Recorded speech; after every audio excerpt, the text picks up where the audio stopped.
Está começando mais um Justiça do Trabalho na TV, produzido pelo Tribunal Regional do Trabalho de Santa Catarina. Entrou em vigor no início deste ano a Lei 12.846 de 2013, com o objetivo de combater a corrupção no país. Ela prevê punição às empresas que utilizam práticas desleais e corrompem o agente público. Mas será que esse instrumento é capaz de ajudar a vencer a luta contra a corrupção? Para discutir o assunto, nós convidamos o promotor de justiça em Santa Catarina, Samuel Dalfarra Naspolini. Ele é coordenador adjunto do Centro de Apoio da Moralidade Administrativa do Ministério Público Catarinense.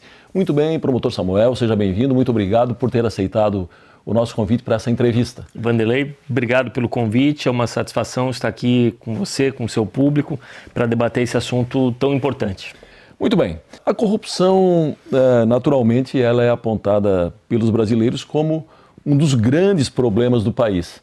A entrada em vigor da Lei 12.846, que nós mencionamos na abertura do programa, chamada de Lei Anticorrupção, ela atendeu, de certa forma, promotor Samuel, ao clamor das ruas com as manifestações de junho de 2013.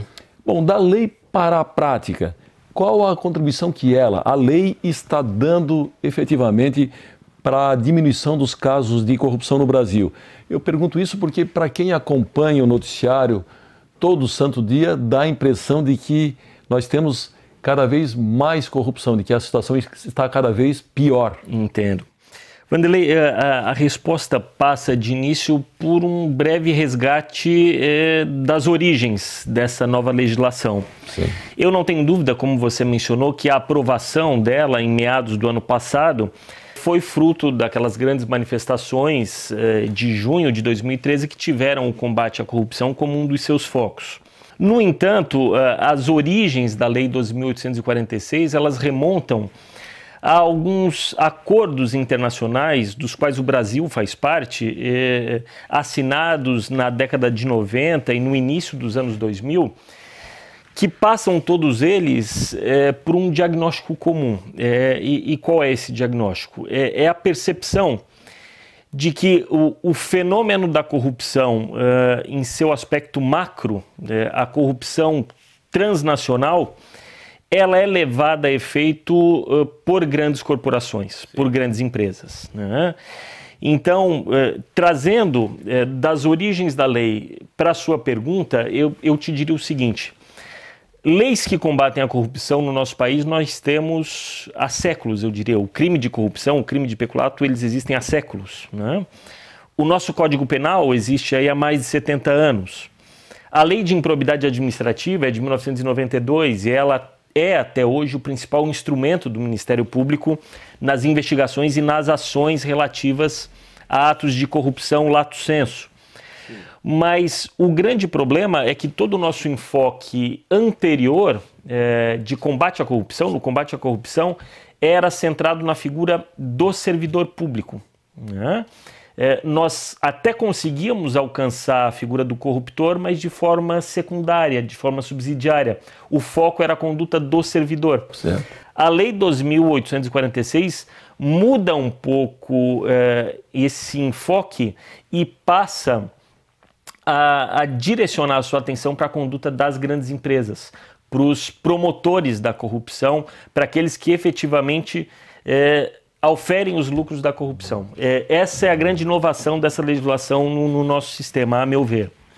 Muito bem, a nova legislação, ela pune com mais rigor as pessoas jurídicas, Sim, exatamente, como o senhor acaba de mencionar, ou seja, as empresas envolvidas em atos ilícitos contra a administração pública nacional ou estrangeira. Isso. Independentemente de ações judiciais contra as pessoas, naturalmente, que corrompem ou que são corrompidas. As pessoas físicas, não? Eu gostaria de saber como é que se dá exatamente esse processo, ou se daria esse processo de punição. Olha, a Lei 12.846, ela instituiu dois tipos de punição diferentes. Por um lado, existem as punições administrativas, né, que são de duas espécies: a multa e a publicação da decisão que condena a empresa envolvida em ato lesivo ao patrimônio público em um jornal de grande circulação. Veja que até nisso a lei inovou, né? Ela trouxe uma forma de punição à empresa que atinge o nome da empresa, o nome comercial da empresa. Claro. Essas duas formas de punição administrativa, elas terão lugar, elas serão aplicadas ao final de um processo administrativo, não judicial, que será organizado e conduzido pelo próprio ente, pelo próprio órgão administrativo, pelas prefeituras, pelo Estado, pela União, né? A União, por exemplo, transferiu essa atribuição para conduzir os processos administrativos relativos a essa lei para a Controladoria Geral da União, né? Então, isso no âmbito administrativo, nós temos formas graves de punição que poderão ser aplicadas independente de processo judicial, pela própria autoridade administrativa. E em um segundo viés, e aí tocando mais diretamente ao Ministério Público, existem as sanções judiciais que serão aplicadas ao final de um processo que seguirá o rito da ação civil pública, então é uma nova variável de ação civil pública. Certo. E aí sanções um pouco mais gravosas, que podem chegar à suspensão das atividades da empresa e até a sua dissolução. Tá certo. Bom, pela lei, mesmo que a empresa não saiba que o seu funcionário tentou subornar um agente público, ela será responsabilizada. É a chamada responsabilidade objetiva. O senhor poderia explicar um pouquinho melhor esse dispositivo da lei? Em linhas gerais, Vanderlei, fazendo essa distinção, né, e retomando o que nós dissemos antes, o sistema repressivo em geral, do qual o sistema penal é o mais conhecido, parte da responsabilidade subjetiva, individual. Sim. Né? Aquela que, para ter lugar, para vincular o indivíduo a algum tipo de repressão, de sanção, você precisa demonstrar que ele praticou determinada conduta e que ele tinha a intenção de violar a lei. Em linhas gerais, responsabilidade subjetiva é deste viés, né? Quando nós falamos em responsabilidade objetiva, nós estamos falando basicamente da proteção ao risco, digamos assim, né? Você diz, a empresa pode ser responsabilizada por algo que o seu funcionário fez e a sua direção não sabia? Teoricamente sim, né? Porque a lei parte da ideia não de crime nem de ato de improbidade, mas do que ela chama de ato lesivo ao erário, numa conotação extremamente objetiva. Então, por que eu falo em risco? Porque se houver a comprovação na investigação administrativa ou no processo judicial que houve um ato lesivo ao erário, por exemplo, o superfaturamento de um contrato, de um produto vendido à administração.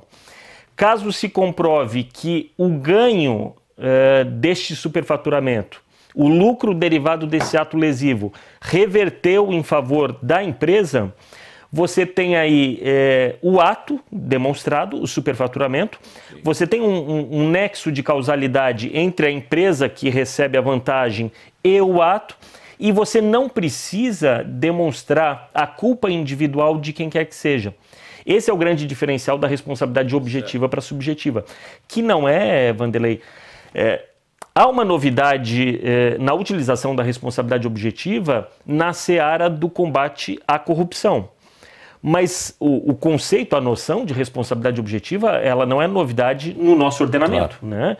Vide, por exemplo, as questões envolvendo direito do consumidor, em que o princípio da responsabilização objetiva dos fornecedores pelos danos causados aos consumidores, ele está presente entre nós desde o Código de Defesa do Consumidor há mais de 20 anos. Né? Então nós trouxemos essa noção para o foro, para a seara do combate à corrupção, e isso é muito importante. Muito bem, promotor Samuel, eu preciso chamar um rápido intervalo, nós já voltamos, é só um minuto.